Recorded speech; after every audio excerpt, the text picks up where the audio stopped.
শহর হবে নির্মল ও দূষণ মুক্ত। দুর্গাপুরে পরিচ্ছন্নতা অভিযানে নেতৃত্ব দিলেন অগ্নিমিত্রা পাল। আবর্জনা ফেললেই শাস্তির হুঁশিয়ারি।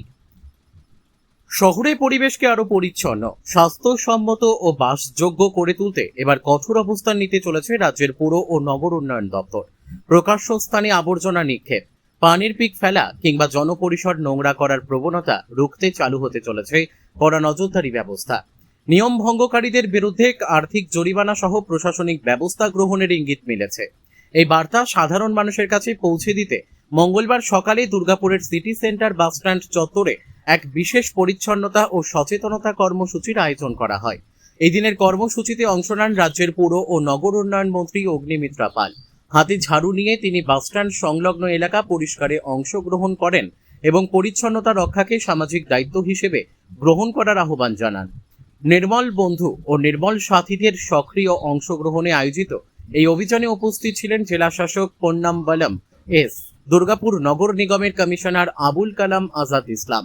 এছাড়াও নগর উন্নয়ন দপ্তরের একাধিক উচ্চপদস্থ আধিকারিক এবং পরিচ্ছন্নতা কর্মীরা। কর্মসূচি চলাকালীন মন্ত্রী স্থানীয় ব্যবসায়ী ও পথচারীদের সঙ্গে মতবিনিময় করেন। তিনি জনপরিসরকে পরিচ্ছন্ন রাখার প্রয়োজনীয়তার উপর জোর দিয়ে জানান, নাগরিক সচেতনতা ছাড়া কোনো পরিচ্ছন্নতা অভিযান দীর্ঘস্থায়ী সাফল্য পেতে পারে না। প্রশাসনের পাশাপাশি সাধারণ মানুষের সক্রিয় অংশগ্রহণই একটি নির্মল, সুস্থ ও আধুনিক শহর গঠনের প্রধান ভিত্তি বলেও তিনি উল্লেখ করেন। দুর্গাপুর থেকে বিধানচন্দ্র গাঙ্গুলির রিপোর্ট, বিগ নিউজ বাংলা। আমরা একটি হেল্পলাইন নাম্বার আমাদের দপ্তর থেকে, urban development and municipal affairs, এই দপ্তর থেকে আমরা একটি হেল্পলাইন নাম্বার লঞ্চ করব। মাননীয় মুখ্যমন্ত্রী কদিনের মধ্যে এই নাম্বারটি লঞ্চ করবেন।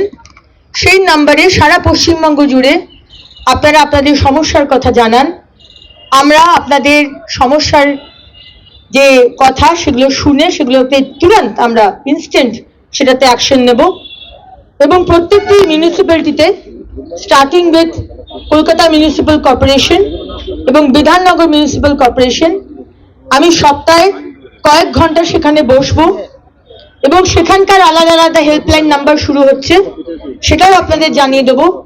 কেএমসির আন্ডারে যারা যারা রয়েছেন সেই হেল্পলাইন নাম্বারে ফোন করবেন এবং লাইভ আমাকে বলবেন, আমি আপনার সমস্যার কথা শুনবো এবং ইনস্ট্যান্ট দপ্তরে যারা যারা ভার্টিক্যাল হেড রয়েছে তাদেরকে সেই দায়িত্ব দিয়ে দেওয়া হবে, তারা সেই সমস্যার সমাধান করে দেবে।